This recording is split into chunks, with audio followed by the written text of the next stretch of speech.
Hello dear students, welcome to my English class. আজকে আমি class 5-এর lesson 6-এর activity 4 থেকে আলোচনা করব। এর আগে আমি এই লেসনের বেঙ্গলি মিনিং এবং অ্যাক্টিভিটি 3 পর্যন্ত আলোচনা করেছি। তোমরা যদি সেই ভিডিওগুলো না দেখে থাকো তাহলে এই ভিডিওর ডেসক্রিপশন বক্সে আমি লিঙ্ক দিয়ে দেবো, সেখান থেকে তোমরা দেখে নিতে পারবে। চলো শুরু করা যাক। Activity 4, write T for true and F for false statements in the given boxes. নিচের দেওয়া বিবৃতিগুলির মধ্যে থেকে যেগুলো সত্য তার পাশে টি লিখতে হবে, অর্থাৎ সেগুলো ট্রু হবে, এবং যেগুলো মিথ্যে তার পাশে এফ লিখতে হবে, অর্থাৎ ফলস। দেখো প্রথমেরটা কী বলেছে। The crocodile found that catching the monkey was a difficult job. The crocodile found, কুমিরটি দেখলো দ্যাট যে ক্যাচিং দ্য মানকি বাঁদরটিকে ধরা ওয়াজ এ ডিফিকাল্ট জব, খুব কঠিন কাজ। এটা সত্যি, তাই এখানে হবে টি অর্থাৎ true. B, the rock always talked to the monkey. The rock মানে কি পাথরটি, অলওয়েজ টকড সর্বদা কথা বলতো, টু দ্য মানকি বাঁদরটির সঙ্গে। তাহলে কোনো পাথর কি কথা বলতে পারে? পারে না, তাহলে এটা মিথ্যে, অর্থাৎ এখানে হবে false. C, the monkey jumped straight into the crocodile's open mouth. The monkey jumped, বাঁদরটি লাফালো, স্ট্রেট সোজাসুজি, into the crocodile's mouth open mouth, বাঁদরের কুমিরটির খোলা মুখের মধ্যে। তাহলে এটা মিথ্যে, তাই এটা হয়ে যাবে ফলস অর্থাৎ F. D, the monkey return to his home safely. বাঁদরটি তার বাড়িতে নিরাপদে পৌঁছে গিয়েছিল। এটা সত্যি, তাই এখানে হবে T. E, the monkey was more clever than the crocodile. বাঁদরটি কুমিরটির থেকে বেশি চালাক ছিল। এটা সত্যি, তাই এখানে হবে টি।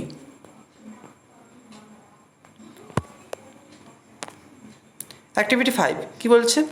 Complete the following sentences from the text with information from the text. নিচের শূন্যস্থানগুলি পূরণ করো পাঠ্য থেকে উপযুক্ত তথ্য নিয়ে। দেখো, a, the crocodile kept his head and tail dash. The crocodile kept, কুমিরটি রেখেছিল, হিজ হেড অ্যান্ড টেল তার মাথা এবং লেজটা, ওয়েল আন্ডার ওয়াটার ভালোভাবে জলের নিচে। B, after having a good meal the monkey dash. After having a good meal, একটা ভালো খাবার খাওয়ার পর, the monkey decided to return, বাঁদরটি ফেরার সিদ্ধান্ত নিল। C, the crocodile thought that he should speak to the monkey as the rock because.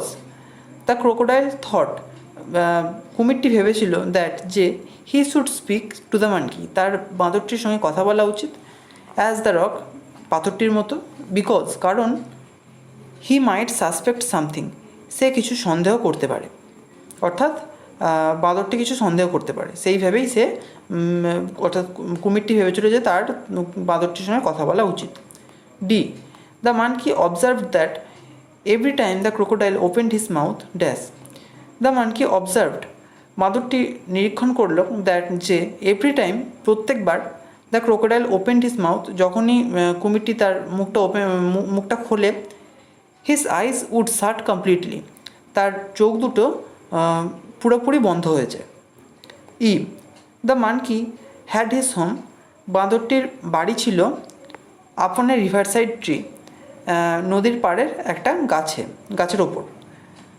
F, the crocodile was bigger in size and also dash. The crocodile was bigger in size,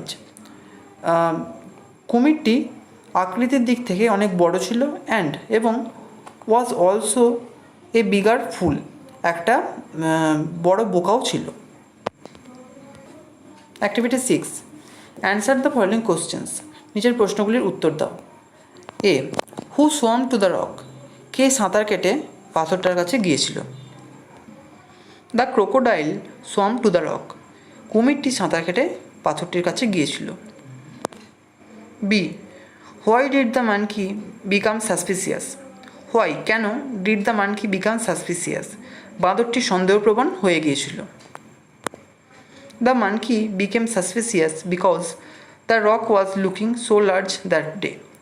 the monkey became suspicious, বাঁদরটি সন্দেহপ্রবণ হয়েছিল, because কারণ, the rock was looking so large that day কারণ পাথরটা ওই দিন খুব বড় দেখাচ্ছিল। C, what was the monkey's suggestion to the crocodile. What was কী ছিল, দ্য মানকিস সাজেশন বাঁদরটির পরামর্শ, টু দ্য ক্রোকোডাইল কুমিরটিকে। The monkey suggested to the crocodile to open his mouth widely and he would jump straight into his mouth. The monkey suggested to the crocodile. বাঁদরটি কুমিরটিকে পরামর্শ দিয়েছিল to open his mouth widely, তার মুখটা বড় করে খুলতে, এবং he would jump straight into his mouth, এবং সে সোজাসুজি লাফিয়ে তার মুখে ঢুকে যাবে। D, what did the monkey tell the crocodile from his safer shelter? What did the monkey tell the crocodile? বাঁদরটি কুমিরটিকে কী বলল? ফ্রম হিজ সেফ শেল্টার, তার নিরাপদ আশ্রয় থেকে। ফ্রম হিজ সেফ শেল্টার, তার নিরাপদ আশ্রয় থেকে। The monkey told the crocodile, বাঁদরটি কুমিরটিকে বলল দ্যাট, যে he is not only bigger than him, সে শুধুমাত্র তার থেকে আকৃতিতে বড় নয়, but a bigger fool too, একটা বড় বোকাও। Activity 7, fill in the blanks with words from the story. গল্প থেকে শব্দ নিয়ে নিচের শূন্যস্থানটি পূরণ করো। The first letters of the words are given. শব্দগুলির প্রথম যে বর্ণটি সেটি দেওয়া আছে। তো দেখো প্রথমটা কি বলেছে, the crocodile dash the monkey crossing the river. এখানে দেখো এন লেখা আছে, এটা হবে noticed. The crocodile noticed the monkey crossing the river. কুমিরটি বাঁদরটিকে নদী পার করতে লক্ষ্য করলো। B, the monkey always dash from the crocodile's clutches. Clutches মানে মুষ্টি। এখানে দেখো ড্যাশে ই আছে, এটা হবে the monkey always escaped from the crocodile's clutches. Escaped মানে পালিয়ে যাওয়া। বাঁদরটি সর্বদা কুমিরের হাতের মুঠো থেকে বা হাতের মুষ্টি থেকে পালিয়ে যেত। C, the monkey thought that the crocodile was playing a dash once more. The monkey thought that, বাঁদরটি ভেবেছিল যে the crocodile was playing a, এখানে টি আছে, এখানে এটা হবে ট্রিক। ট্রিক মানে কৌশল। তাহলে বাঁদরটি ভেবেছিল যে কুমিরটি একটা ট্রিক করছে আরও একবার, অর্থাৎ একটা কৌশল করছে আরও একবার। D, the crocodile could not dash the clever monkey's plan. এখানে ড্যাশে আর আছে, এটা হবে realise. The crocodile could not realise the clever monkey's plan. Realise মানে বুঝতে পারা। কুমিরটি চালাক বাঁদরের প্ল্যান অর্থাৎ যে পরিকল্পনা সেটা বুঝতে পারিনি। E, from his safe home the monkey called the crocodile a dash. এখানে এফ আছে, এটা হবে fool. From his safe home, তার নিরাপদ বাড়ি থেকে, the monkey called the crocodile, বাঁদরটি কুমিরটিকে বলল এ ফুল, একটা বোকা। Activity 8, replace the underlined words with their opposites from the box. Replace the underlined words, নিচে দাগ দেওয়া শব্দগুলিকে প্রতিস্থাপন করো উইথ দেয়ার অপোজিটস, তাদের বিপরীত শব্দ দিয়ে, ফ্রম দ্য বক্স, যেগুলো নিচের বাক্সে দেওয়া আছে। দেখো এখানে একটা বাক্স দেওয়া আছে, তার মধ্যে কয়েকটা শব্দ দেওয়া আছে, শব্দগুলো দিয়েই আমাদেরকে এগুলো রিপ্লেস করতে হবে। তো অর্থাৎ যে ওয়ার্ডগুলো নিচে আন্ডারলাইন করা আছে তার সেই শব্দগুলোরই বিপরীত শব্দ এই বক্সে দেওয়া আছে। দেখো এটা, can you see the small tree? Small মানে কি ছোট, তাহলে এর বিপরীত কী হবে? বড়। এটা হবে তাহলে স্মলের জায়গায় হিউজ, স্মলটা উঠে যাবে, তার বদলে এখানে হিউজ বসবে। তোমরা কিন্তু পুরো সেন্টেন্সটা এভাবে লিখবে। B, this medicine tastes bitter. Bitter মানে তেতো, তাহলে এর বিপরীত হবে মিষ্টি, তাহলে বিটার উঠে যাবে, তার বদলে বসবে সুইট। সুইট মানে মিষ্টি। C, last year the English question paper was easy. Easy নিচে আন্ডারলাইন করা আছে, ইজি মানে সহজ, তাহলে এর বিপরীত হবে কঠিন, তাহলে ইজি উঠে যাবে, তার বদলে বসবে ডিফিকাল্ট। ডিফিকাল্ট মানে কঠিন। D, Sunita never feels nervous before an examination. Never মানে কখনো না, তাহলে এর বিপরীত কী হবে? সর্বদা, তাহলে এখানে হবে অলওয়েজ। অলওয়েজ মানে সর্বদা। E, I am carrying a light load. Light মানে হালকা, তাহলে এর বিপরীত কী হবে? ভারী, তাহলে লাইট উঠে যাবে, তার বদলে বসবে heavy. F, the boy has curly hair. Curly মানে কোঁকড়ানো, তাহলে কোঁকড়ানোর বিপরীত হবে সোজা, তাহলে কার্লি উঠে যাবে, তার বদলে বসবে straight. Activity 9, let's match the two sides. দুদিকের ম্যাচিং করতে হবে। দেখো দুটো কলাম আছে, একদিকে লেখা আছে শর্ট ফর্ম আর একদিকে লেখা আছে ফুল ফর্ম। অর্থাৎ একদিকে ছোট করে লেখা আছে আর একদিকে বড় করে লেখা আছে। একই ওয়ার্ড দুদিকে আছে এবং মানেও একই, শুধু একদিকে ছোট করে এবং একদিকে বড় করে লেখা আছে। তো দেখো যেমন প্রথমেরটা কি আছে, উই, তারপর আছে একটা অ্যাপোস্ট্রফি দেওয়া আছে, তারপর ডবল এল, উপরে যে মাথায় কমা দেওয়া আছে ওটাকে বলা হয় অ্যাপোস্ট্রফি। তাহলে উই অ্যাপোস্ট্রফি ডবল এল দেওয়া আছে, এটার ফুল ফর্ম হবে উই উইল, তাহলে এটার সঙ্গে হবে উই উইল, এটা আমাদের ম্যাচিং করতে হবে এইভাবে। তারপর আছে দেখো আই কমা এম, অর্থাৎ আই অ্যাপোস্ট্রফি এম, এটা হবে আই এম, তাহলে এটার সঙ্গে হবে আই এম, এটার ম্যাচিং হলো। তারপর দেখো সি অ্যাপোস্ট্রফি এস, এটা হবে সি ইজ, এইভাবে আমাদের প্রত্যেকটা করতে হবে। তারপর দেখো ডিড এন কমা টি, এটা হবে ডিড নট,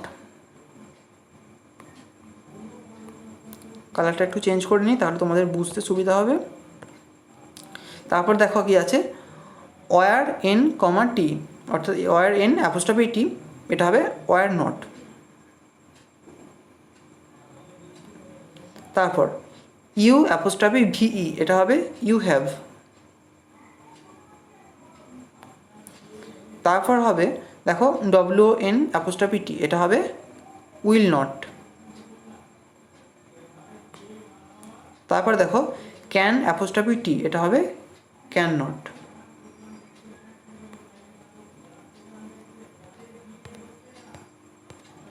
অ্যাক্টিভিটি 10 কি বলছে, now read the pairs of the following passage and underline the prepositions there. বলছে এখানে দেখো যে প্যাসেজটা দেওয়া আছে যেটা আমাদের পড়তে হবে এবং এখানে যে প্রিপোজিশনগুলো আছে সেগুলোর নিচে আমাদের আন্ডারলাইন করতে হবে। One is done for you, একটা তোমার জন্য করে দেওয়া আছে। তো দেখো এখানে একটা করে দেওয়া আছে, এখানে একটা করে দেওয়া আছে, দেখো এটা হলো প্রিপোজিশন, তাই এর নিচে আন্ডারলাইন করা আছে। এবার আমরা পড়ে দেখি আর কী কী প্রিপোজিশন এখানে আছে। তো দেখো the farmer took a sharp axe and struck at the trunk of the tree, এখানে অফ হলো প্রিপোজিশন কী এবং এটা সম্পর্কে আমি তোমাদের গ্রামারের ভিডিওতে বোঝাবো, এখন শুধু আমি প্রিপোজিশনগুলো দাগ দিয়ে দিচ্ছি। তারপর দেখো all the creatures living in the tree, in একটা preposition. Started to request the farmer, to একটা প্রিপোজিশন। নট টু কাট, আবার টু আছে দেখো, not to cut down the tree but the farmer did not listen to them, but to আছে দেখো preposition. He was in a হারি, এখানে in আছে, in একটা preposition. To finish of his work, এখানে টু একটা প্রিপোজিশন আর অফ আর একটা preposition. তাহলে কটা পেলাম আমরা, একটা করে দেওয়া ছিল, তারপর পেলাম একটা, দুটো, তিনটে, চারটে, পাঁচটা, ছটা, সাতটা, আটটা। অ্যাক্টিভিটি 11 কী বলছে, let's feel in the blanks with the prepositions given in the box. বলছি নিচে শূন্যস্থানগুলি প্রিপোজিশন দিয়ে পূরণ করো যেগুলো বাক্সে দেওয়া আছে। দেখো পাশের বক্সে কয়েকটা প্রিপোজিশন এখানে তোমাদের দেওয়া আছে, এগুলোতে আমাদের ফিল আপ করতে হবে। তো দেখো এরটা কি বলেছে, the boy is looking dash me, এখানে হবে at me. The boy is looking at me, বালকটি আমার দিকে তাকিয়ে রয়েছে। B, give this letter dash your class teacher, এটা হবে give this letter to your class teacher, তোমার শ্রেণীকক্ষের শিক্ষক মহাশয়কে চিঠিটা দাও। C, put the duster dash the table, এখানে হবে put the duster on the table, ডাস্টারটা রাখো টেবিলের ওপরে। D, fish lives dash water, এখানে হবে ফিশ লিভস ইন ওয়াটার, মাছ জলের মধ্যে বাস করে।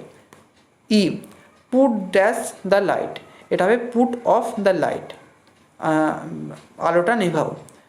F, I go dash school every day, এখানে হবে I go to school every day, আমি প্রতিদিন স্কুলে যাই।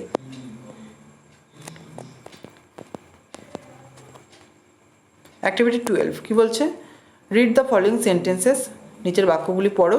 সার্কেল দ্য সাবজেক্ট অর্থাৎ উদ্দেশ্যগুলোকে বা বাক্যের কর্তাগুলোকে সার্কেল করো অর্থাৎ গোল করো। অ্যান্ড আন্ডারলাইন দ্য প্রেডিকেট, এবং প্রেডিকেট অর্থাৎ উদ্দেশ্য বিধেয়গুলোকে, প্রেডিকেট মানে বিধেয়গুলোকে আন্ডারলাইন করো। One is done for you, একটা তোমার জন্য করে দেওয়া আছে। দেখো বাকিগুলো আমরা করি।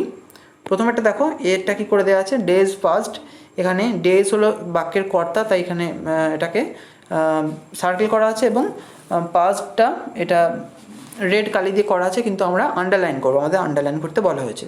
তো বিয়েরটা কি বলেছে দেখো, the rock never talked to the monkey, এখানে দ্য রক হলো সাবজেক্ট, তাই এটাকে আমরা সার্কেল করে দিলাম, আর বাকি যেটা পড়ে রইলো অর্থাৎ never talk to the monkey, এটা পুরোটা হয়ে যাবে প্রেডিকেট অর্থাৎ বিধেয়। তারপর দেখো হিয়ার কামস দ্য গোলকিপার, এখানে দ্য গোলকিপার এইটা হলো সাবজেক্ট, আর বাকি যেটা পড়ে রইলো হিয়ার কামস এটা হয়ে যাবে প্রেডিকেট। এরপর দেখো ডিএডটা কি বলেছে, every evening mother cooks food for us, এখানে মাদারটা হয়ে গেল সাবজেক্ট, আর বাকি যেটা পড়ে রইলো অর্থাৎ এভরি ইভিনিং, আর এইদিকে কুকস ফুড ফর আস এইটা প্রেডিকেট। তারপর দেখো Rohan plays cricket for a local club,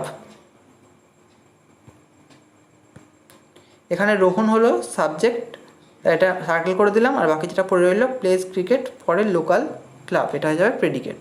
তারপর দেখো how big is the tree, এখানে দ্য ট্রিটা হলো সাবজেক্ট, তাই এটা সার্কেল করলাম, আর বাকি যেটা পড়ে রইলো হাউ বিগ ইজ এটা হয়ে গেল প্রেডিকেট। তারপর দেখো I don't know his full name, এখানে আই হলো সাবজেক্ট, তাই আইটা সার্কেল করলাম, আর বাকি don't know his full name এটা হয়ে গেল প্রেডিকেট। তাহলে এখানে আজকে শেষ করছি। আমাকে কমেন্ট করে জানিও তোমাদের ভিডিওটা কেমন লাগলো। যদি ভালো থাকলে একটা লাইক করো, নিজের বন্ধুদের মধ্যে শেয়ার করো, আর অবশ্যই চ্যানেলকে সাবস্ক্রাইব করে রাখো যাতে আমাদের আগামী ভিডিওর নোটিফিকেশনগুলো তোমরা পেতে পারো। Thank you.